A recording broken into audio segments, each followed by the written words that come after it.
बिस्मिल्लाहिर्रहमानिर्रहीम। सलाम to everyone, welcome back to my channel again. एक सौखी सी रेसिपी के साथ आपकी खिदमत में हाजिर हूँ जी। आज बना रही हूँ मैं बीफ पिज़्ज़ा। बहुत ही ज़बरदस्त मज़े की और बहुत ही आसान सी इसकी रेसिपी है। आज पिज़्ज़ा मैं ट्राई कर रही हूँ तवे पे। तवा हर घर में मौजूद होता है, बहुत आसानी से आप इस रेसिपी को ट्राई कर सकते हैं, तो इसे ज़रूर ट्राई कीजिएगा। रेसिपी को स्टार्ट करते हैं। इसके लिए ले लिया है जी आधा कप नीम गर्म पानी। नीम गर्म पानी ही लेना है, तेज़ गर्म नहीं लेना। इसके अंदर 1 खाने का चम्मच चीनी डाल दें और 1 चाय का चम्मच इसके अंदर इंस्टेंट ईस्ट डाल दें। ये चीज़ें डालने के बाद इसको अच्छी तरह से मिक्स कर लेना है। अच्छी तरह से मिक्स करने के बाद हम इसे कवर कर देंगे और इसको रेस्ट देंगे ताकि ईस्ट एक्टिव हो जाए। तो नीम गर्म पानी में ये जल्दी एक्टिव होता है, तेज़ गर्म पानी लें तो उसमें जल्दी एक्टिव नहीं होता है। इसको मैंने कवर कर दिया है, 10 मिनट के लिए इसे ऐसे ही छोड़ दें। गर्मियों में जल्दी एक्टिव हो जाता है, सर्दियों में थोड़ा सा टाइम ज़्यादा लेता है। ईस्ट एक्टिव हो चुका है, इसे साइड पे कर लें। 1.5 कप मैंने मैदा ले लिया है। मैदे को भी मैंने छाना है। 1 खाने का चम्मच इसके अंदर खुश्क दूध डाल दें। बेकिंग पाउडर इसके अंदर डालना है आधा चाय का चम्मच। इसके अंदर आप थोड़ा सा नमक भी डाल सकते हैं, 2-3 चुटकियाँ, और इसको बहुत अच्छी तरह से मिक्स कर लें। अच्छी तरह से मिक्स करने के बाद इसके अंदर हमने जो ईस्ट एक्टिव हो चुका था वो वाला पानी हमने साइड पे रखा था, वो वाला पानी और ईस्ट, इसकी झाग, सारा कुछ इसके अंदर डाल दें। इसका पानी, झाग, सब कुछ मैंने इसके अंदर डाल दिया है। अब आप इसे हाथ के साथ भी मिक्स कर सकते हैं और चम्मच के साथ भी मिक्स कर सकते हैं। इसे बहुत अच्छी तरह से मैदे के अंदर मिक्स कर दें। अच्छे से मिक्स करने के बाद हमें इसकी डो तैयार करनी है, लेकिन ये पानी इसके लिए ना काफ़ी था, तो इसके लिए अब हम या इसके अंदर नीम गर्म पानी डालेंगे या नीम गर्म दूध इस्तेमाल करेंगे। दोनों चीज़ें आप इस्तेमाल कर सकते हैं। मैंने नीम गर्म पानी ले लिया है। थोड़ा थोड़ा करके पानी इसके अंदर डालते जाएँ और इसे मिक्स करते जाएँ।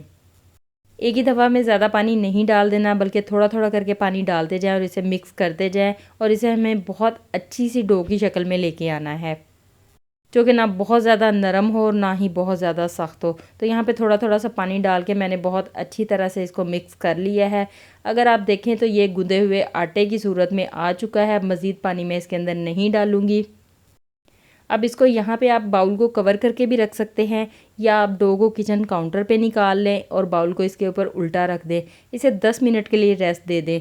रेस्ट देना ज़रूरी नहीं है, आप इसे ऐसे भी गूंद सकते हैं, लेकिन अगर 10 मिनट का रेस्ट दे लेते हैं, बाद में आप इसे गूंदते हैं, तो बहुत ज़्यादा मेहनत नहीं करनी पड़ती।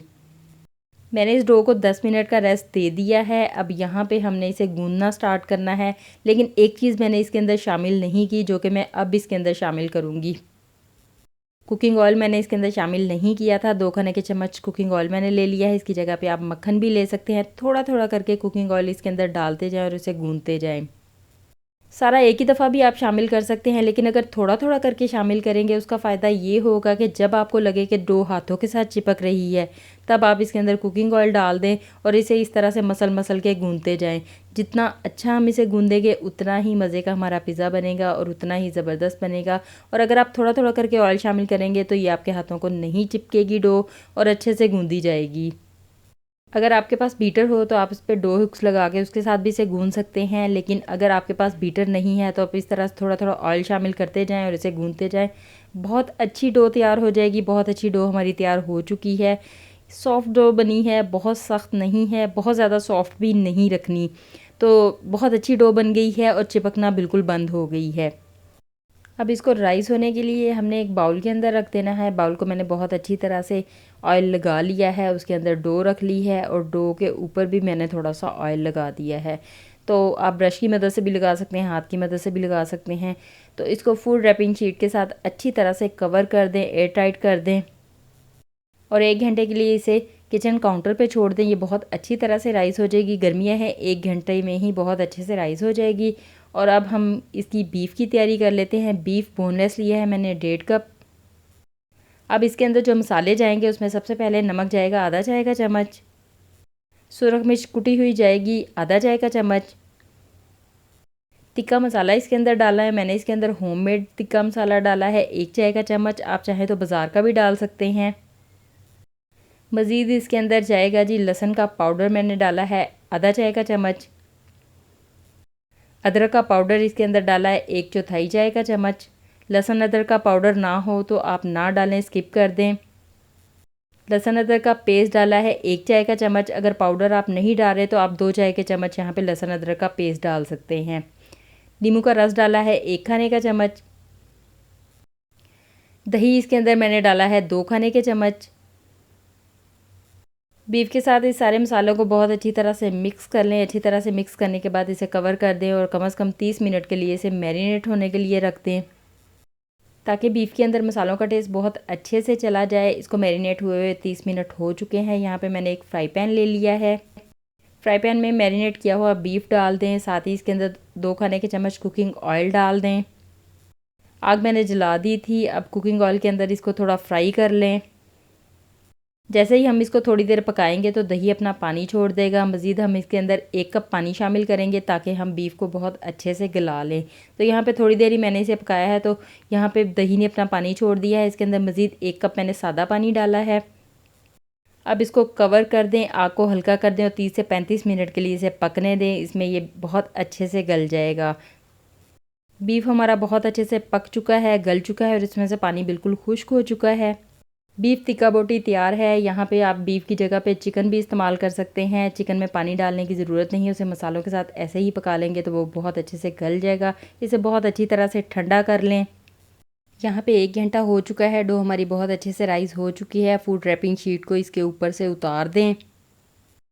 इसे इस्तेमाल करने से पहले हम एक पंच करेंगे और बहुत अच्छी तरह से इसे मिक्स कर लेंगे। इसकी सारी एयर निकाल देंगे। अच्छी तरह से इसे एक दफ़ा दोबारा से मिक्स कर लें। यहाँ पे डो को मैंने बहुत अच्छी तरह से मिक्स कर लिया है। अब आप चाहें तो इसे बाउल से हटा दें और किचन काउंटर पे ले आएँ ताकि हम इसके साथ बाकी का काम कर सकें। तो यहाँ पे किचन काउंटर पे थोड़ा सा खुश्क मैदा डस्ट कर लें। डो का मैंने पेड़ा बना लिया है। गोल सा पेड़ा बना लें। एयर मैंने इसकी अच्छे से निकाल दी है। अब यहाँ पे पेड़ा बना लें। पेड़ा बनाने के बाद हम इसके ऊपर मज़ीद थोड़ा सा खुश्क मैदा डालेंगे और उसके बाद हम इसे बेलेंगे। अगर चाहें तो इसको हाथों के साथ पिज़्ज़ा पैन पे भी फैलाया जा सकता है और इसे बेलन के साथ बेल के भी फैलाया जा सकता है। जिस तरह से आपको आसानी लगे आप कर सकते हैं। मैंने इसको बेलन के साथ बेल लिया है। इसकी रोटी बेल ली है पिज़्ज़ा पैन के साइज़ की। यहाँ पे मैं 11 इंच का पैन इस्तेमाल कर रही हूँ, जिसको मैंने बहुत अच्छे से ऑयल लगा लिया था। अब इस रोटी को उठाएँ और पैन के अंदर लगा दें और इसको अच्छी तरह से सेट कर लें। अच्छी तरह से सेट करने के बाद कांटे की मदद से बहुत अच्छी तरह से इसमें सुराख कर दें। पिज़्ज़ा सॉस आ गई है जो कि होममेड है। लिंक डिस्क्रिप्शन में है, वहाँ से देख लें कैसे बनी है। 2 खाने के चम्मच पिज़्ज़ा सॉस को बहुत अच्छी तरह से मैंने इसकी बेस पे फैला दिया है। वीडियो को मैंने थोड़ा फास्ट कर दिया है ताकि सारे स्टेप में आपको दिखा सकूं, कोई भी स्टेप मिस ना हो। तो इसलिए जी वीडियो को थोड़ा फास्ट कर दिया है। अगर स्लो वीडियो ही चलेगी तो बहुत ज़्यादा लंबी वीडियो बन जाएगी और आपको भी बोरिंग फील होगा। तो यहाँ पे 2 चुटकी के बराबर ऑरिगेनो लीव्स मैंने डाल दिए हैं। 2 चुटकी के बराबर ही कुटी हुई सुरख मिर्च डाल दी है। यहाँ पे चेडर और मोज़रेला चीज़ मिक्स ले लिया है, कद्दूकश किया हुआ लिया है। यहाँ पे इसको बहुत अच्छी तरह से पिज़्ज़ा के ऊपर फैला दूँगी। 1 कप मैंने तकरीबन इसके बेस पे फैलाया है और बाकी का आधा कप मैं इसके ऊपर फैलाऊँगी। यहाँ पे 1 कप मैंने अच्छे से फैलाने के बाद जो हमने बीफ तिक्का बोटी बनाई थी वो भी इसके ऊपर लगा दें। यहाँ पे तिक्का बोटी जितनी आपको पसंद हो उतनी आप डाल सकते हैं। कम पसंद हो कम डाल लें, ज़्यादा पसंद हो ज़्यादा डाल लें। और इसे आप एक ही दफ़ा में बना के फ्रीज़ भी कर सकते हैं। जब आपको पिज़्ज़ा बनाना हो इसको निकाल लें और पिज़्ज़ा के ऊपर इस्तेमाल कर लें। मैंने अच्छे से इसके ऊपर लगा ली हैं। मुझे तो ये बहुत ज़्यादा पसंद है। अब आ जाती है सब्जियों की बारी, जिसमें मैंने कटी हुई शिमला मिर्चें, कटे हुए प्याज और कटे हुए टमाटर लिए हैं। सबसे पहले शिमला मिर्चें इसके ऊपर डाल दें। इसकी भी कोई क्वांटिटी नहीं है, जितनी पसंद हो उतनी आप इसके ऊपर लगा सकते हैं। ज़्यादा पसंद हो ज़्यादा लगा लें, कम पसंद हो कम लगा लें। टमाटर भी इसके ऊपर डाल दिए हैं। कटे हुए प्याज भी इसके ऊपर डाल दिए हैं। इन 3 सब्जियों के अलावा अगर कोई और सब्ज़ी भी आपको पसंद हो तो वो भी आप डाल सकते हैं। डालने के बाद जी फिर इसके ऊपर मोज़रेला और चेडर चीज़ मिक्स किया हुआ आधा कप मैंने ले लिया है, वो अच्छी तरह से इसके ऊपर डाल देना है। यहाँ पे भी आपकी पसंद की बात है, कम पसंद हो कम डाल लें, ज़्यादा पसंद हो ज़्यादा डाल लें। तो मुझे तो चीज़ बहुत पसंद है, मैंने अच्छी तरह से डाल दिया है। ऑरिगेनो लीव्स एंड पे इसके ऊपर 2 चुटकी फिर से डाल दें और 2 चुटकी इसके ऊपर कुटी हुई सुरख मिर्च भी डाल दें।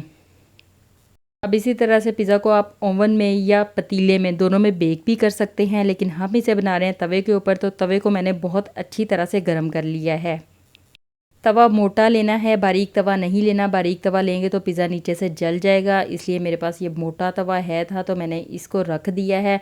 इसको कवर कर दें और 8 से 10 मिनट के लिए इसे बेक कर लें। 8 से 10 मिनट ही लगेंगे, उसमें पिज़्ज़ा बहुत अच्छे से पक जाएगा और इसके ऊपर बहुत प्यारा सा कलर भी आ जाएगा, चीज़ भी हमारा मेल्ट हो जाएगा। यहाँ पे अगर आप देखें तो इतना ही टाइम लगा है पिज़्ज़ा बनने में और बहुत ज़बरदस्त किस्म का पिज़्ज़ा हमारा तैयार है। बहुत आसानी से, बहुत सादा से तरीके के साथ आप इसे बना सकते हैं। तवे के ऊपर बहुत आसानी से पिज़्ज़ा बन जाता है, बहुत ज़्यादा टाइम भी नहीं लगता। तो यहाँ पे जी हमने इसे किचन काउंटर पे निकाल लिया है। किचन काउंटर पे लाने के बाद मैं इसकी कटिंग करके भी आपको दिखाऊंगी कि ये कितना मज़े का बना है, कितना ज़बरदस्त बना है। पिज़्ज़ा कटर की मदद से आप इसकी कटिंग कर सकते हैं, बहुत आसानी से इसकी कटिंग कर लें, ना हो तो छुरी की मदद से भी कर सकते हैं। बहुत ज़बरदस्त मज़े की और आसान सी इसकी रेसिपी है। वीडियो को अपने दोस्तों के साथ, अपनी फैमिली के साथ शेयर कर दें। आप नहीं भी बना रहे, कोई और बना लेगा, किसी और को अच्छी और मज़े की रेसिपी मिल जाएगी। इसके साथ साथ जी अगर आप मेरे चैनल पे नए हैं तो मेरे चैनल को सब्सक्राइब कर लें, विज़िट नहीं किया तो विज़िट कर लें, ताकि इस तरह की सौखी मज़े की और भी रेसिपीज़ आपको मिल जाएँ। आप मेरे चैनल को विज़िट करें। मैं आपसे मिलती हूँ फिर किसी नई वीडियो में, किसी नई रेसिपी के साथ। अपना ख्याल रखिएगा, दुआओं में याद रखिएगा। अल्लाह हाफिज़।